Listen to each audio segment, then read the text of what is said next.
Wasn't that a fun story we read? It's not easy being a bunny.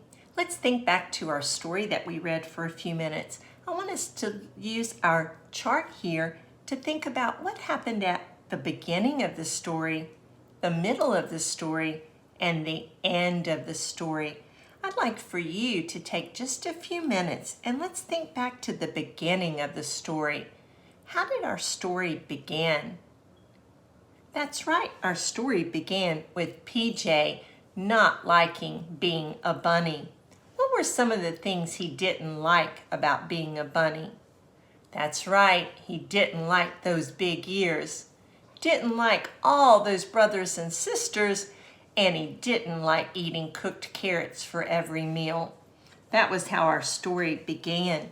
Now let's think about the middle of our story. What happened in the middle? Let's think for just a minute. That's right. In the middle of our story, PJ set out to find another family. What were some of the different animals he thought he might like to live with? Can you think of some of them? That's right. He thought about living with the bears. He thought about living with the possums. He even thought about being a bird. But did any of those work out for him? No. So now let's go on to the end of our story. How did our story end? That's right, our story ended with PJ deciding he was best at being a bunny. He learned to like those big ears he had. At least then everyone knew he was a bunny.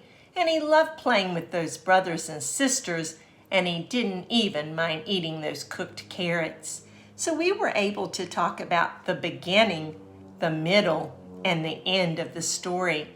What I'd like for you to do now is take a piece of paper, divide it into 3 boxes. Can you draw a picture now to show me what happened at the beginning of the story? What happened in the middle of the story? And how did our story end? Go ahead and do that for me. When you're finished, take a picture and upload it so I can see.